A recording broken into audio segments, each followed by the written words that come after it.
This video is brought to you by Gateway Subaru. Higher standards.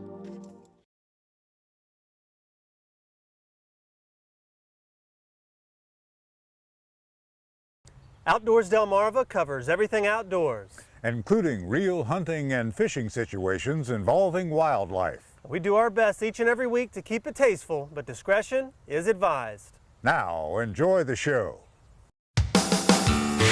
This is Outdoors Delmarva, presented by Gateway Subaru. Higher standards. This week on the show, we're pulling out all the tricks to lure in the birds on this foggy morning goose hunt in Kent County, Maryland. It could mean the difference between getting a goose or getting a goose egg. Plus, the eastern coyote is becoming more and more prevalent here on Delmarva. We check in with a local trapper who's already snared a pair of them to find out what's being done to keep this nuisance animal in check. And Delaware beaches are a treasure to be enjoyed all year round. We've got the breathtaking photos to prove it. right now on Outdoors Delmarva.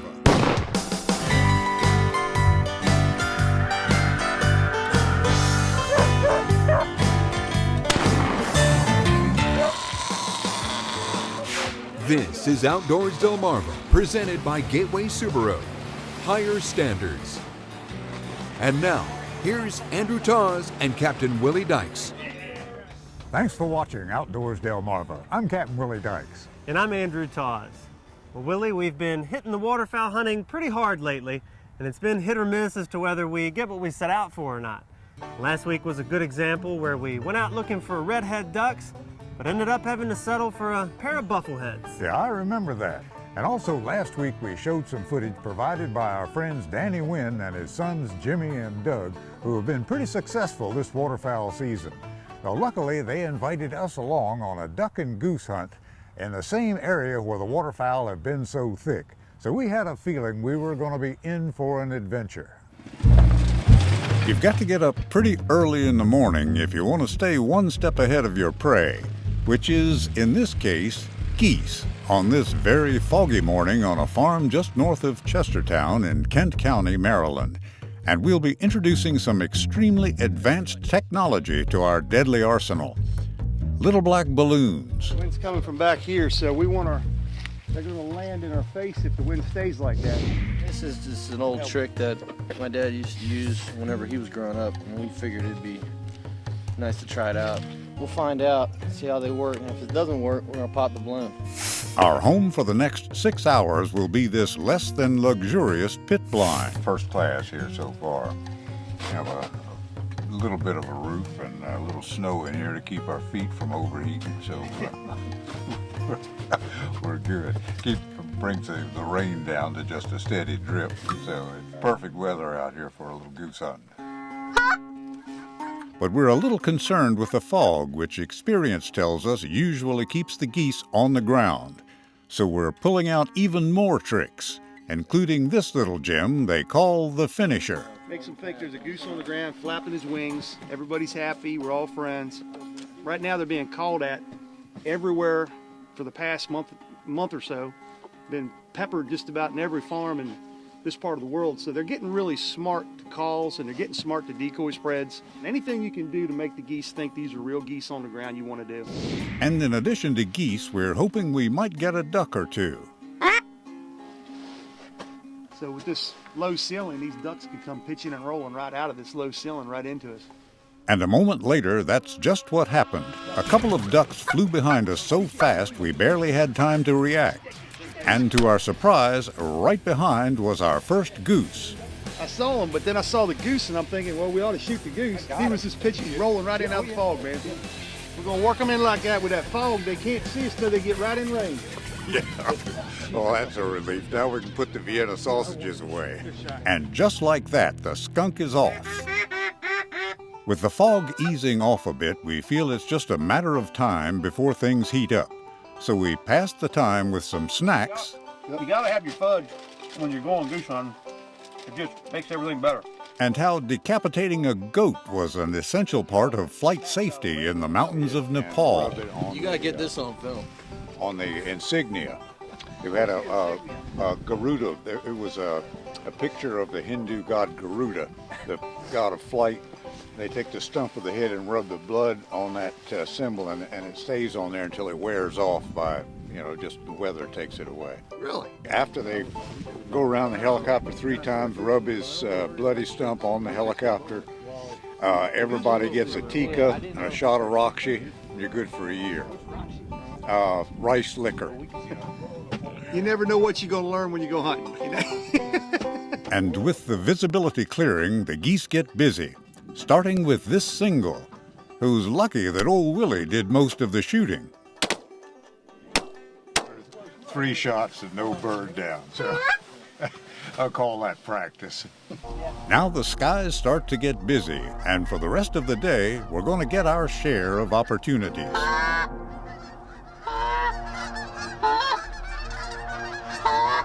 right, now shoot.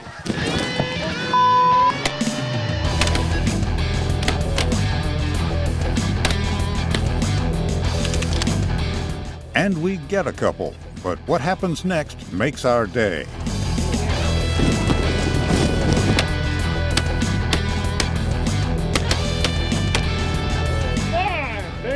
Hey, who's your dad? Okay. Hey, get outdoors.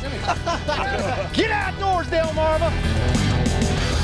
We get a total of 5 geese on that one pass alone, but with the weather worsening, we decide we're a little bit more hungry for bacon and eggs than that last goose. Well, it started off a little slow. It was really foggy this morning, but when the fog started to lift, the action heated up. It was hot and heavy for a while. We're just one short of a limit, and got a nice pile of birds here. It's starting to rain, so it's time to head in for some hot breakfast. So get outdoors, Delmarva. Coming up next, area fur trappers have a new target that's making its presence known here on Delmarva. See what's up with the elusive and wily eastern coyote. But first, did you know? Flocks of flying Canada geese have been known to cause hazardous bird strikes to aircraft, including the famous Miracle on the Hudson incident that resulted in a safe emergency landing. On average, what is the normal cruising altitude for migrating Canada geese? The answer when we come back. You're watching Outdoors Delmarva, presented by Gateway Subaru. Higher standards. Sponsored by Shooter's Choice, Shorts Marine, and Wink Sporting Goods. Outdoors Delmarva will be right back.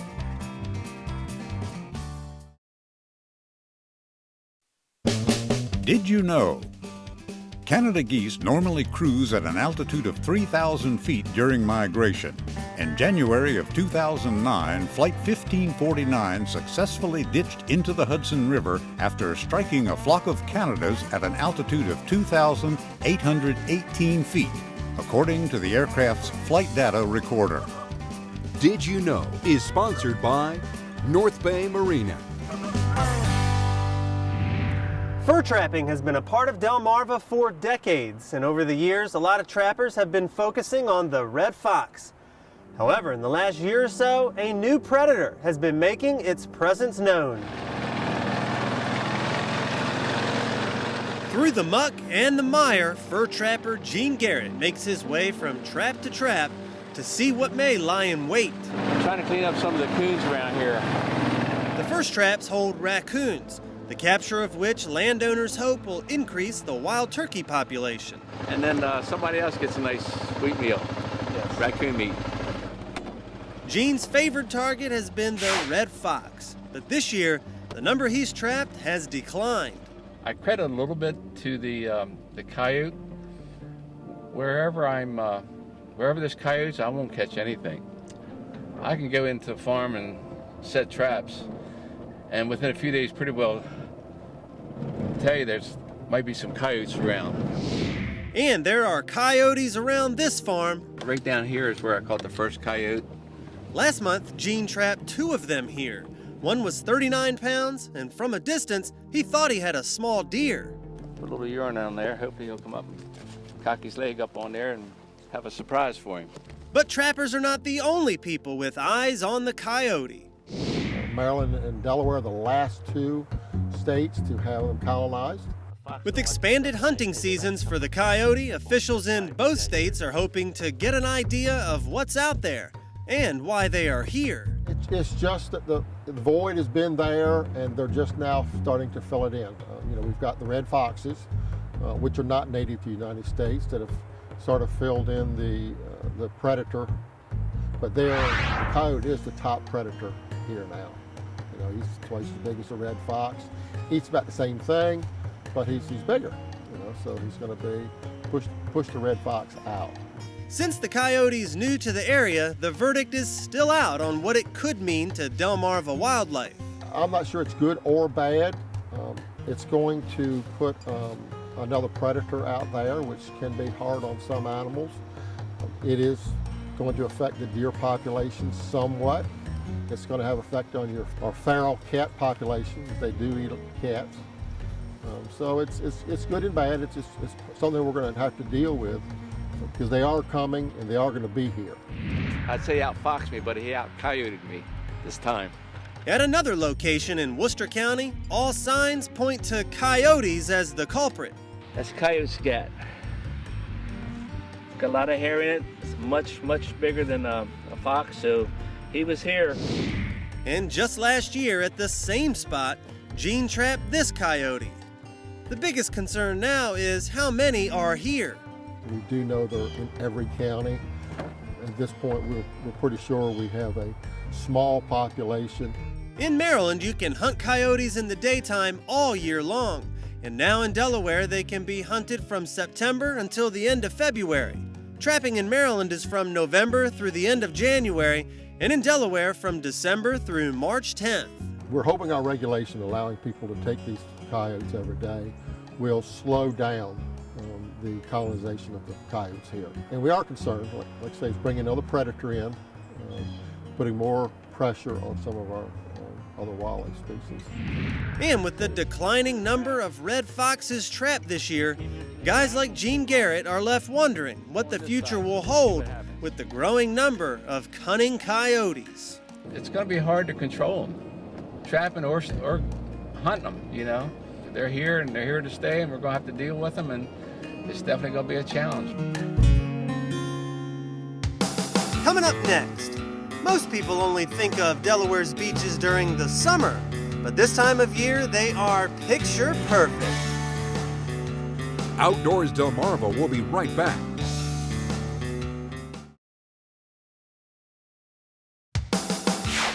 You're watching Outdoors Delmarva, presented by Gateway Subaru. Higher standards. We often think of Delmarva's beaches as more of a summer destination, but that's not necessarily the case. Yeah, the state of Delaware has some beautiful coastline, and our friend photographer Kevin Fleming has become pretty familiar with just about all of it. From the wildlife to the sand dunes, we find Delaware's beaches are a year-round attraction.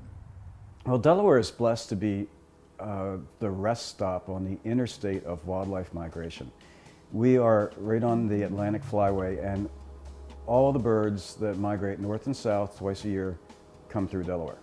And the ones coming down from New Jersey fly across the Cape Henlopen State Park. We have huge numbers of birds as they're going both north and south. So we have more than 300 species of birds in Delaware in a year. Some are only here for a few days as they go up to Canada to breed, and a few days on their way back, but they're here in big numbers much of the year. Unusual view of an osprey. This is an osprey nest on the Lewis-Rehoboth Canal, and I actually got into the nest that day because they were banding the osprey. So I went up with a naturalist and was able to photograph the osprey as they were going up to band the babies. This is about a 7-week-old baby. So there's a lot to photograph here. Deer, foxes, just all kinds of stuff that's here all year and quite fun to photograph. I photographed pretty much all the jetties in Delaware this year, from Indian River Inlet to Cape Henlopen State Park and Rehoboth Beach. A jetty gives you something to put in the foreground of an ocean photograph. So without the granite jetties at Cape Henlopen State Park, it's just ocean. So it gives you something interesting. You can use a long exposure to get the water washing around the rocks or the wooden structures there. And it just makes it a lot more interesting photograph. In Delaware, we have the Great Dune, which is the tallest dune between Cape Cod and the Outer Banks. It's 83 feet tall, I believe, or something in that range. And the whole coast is dunes along the ocean and some of the bay. Every month there's a full moon setting or rising. This is the top of the Great Dune with the full moon setting in the background. And it's taken with a 600mm lens from the beach looking toward the west and the moon set. But I always try to go out and get full moons because it's just a different take on what looks normal. We've gotten some awards for having some of the cleanest beaches in America. I think Rehoboth Beach just won that this year again. But our dunes, since people aren't allowed to go in them, and they're all covered with grass and bushes and black pines, and it's perfect wildlife habitat. There's all kinds of stuff back there. So our dunes are really not just beautiful, but they're important. Coming up next, even though it is duck season, it's always nice to stand back and admire a flock of canvasbacks on this week's Scorchy's Corner Classic.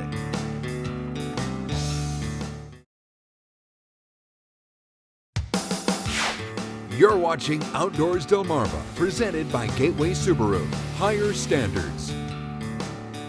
And now, it's time to check in with an old friend. Here's this week's Scorchy's Corner Classic.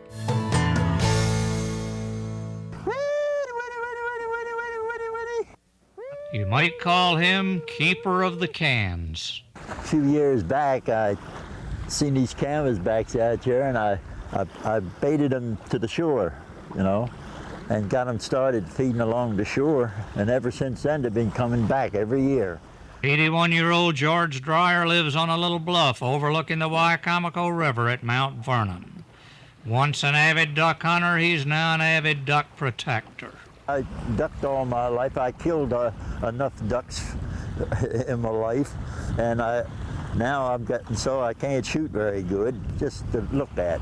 The duck he speaks about is the famed canvasback, now a protected species.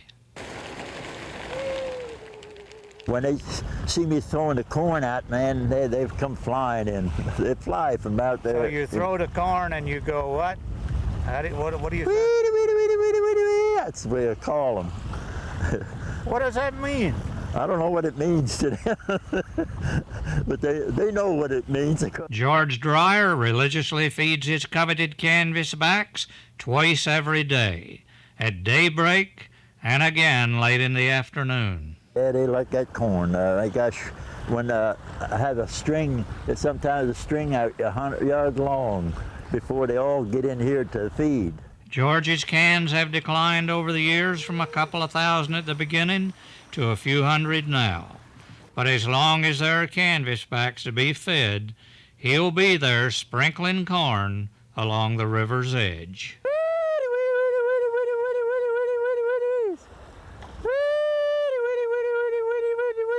Here they come.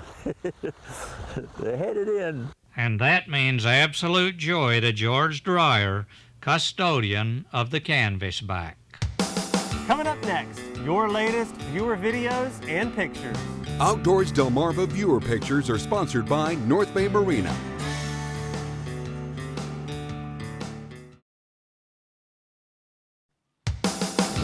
You're watching Outdoors Delmarva, presented by Gateway Subaru, higher standards.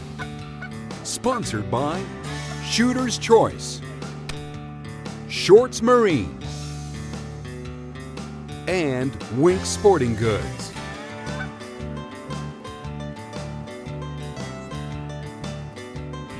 It's time now to take a look at some of the pictures and videos sent in by our own Outdoors Delmarva viewers. Here is 9-year-old Tanner Hughes of Linkwood, Maryland with his first deer. This nice-looking doe was taken during the second week of rifle season in Shelltown, Maryland. Congrats, Tanner. And check out Jack and Ginger Henriksen of Lewis, Delaware. Ginger bagged her first geese while husband Jack called them in near Broadkill, Delaware. That's going to wrap up another week of adventures for us. And Willie, looked like you had a good day up above Chestertown. Yeah, that's right. We had some real classic Delmarva weather, and of course I'm saving my best shooting for a little toward the end of the season. Now, I guess those eastern coyotes should be thankful you're not tracking them down. Aww. So for my partner, Captain Willie Dykes, I'm Andrew Tawes, reminding you to get outdoors, Delmarva.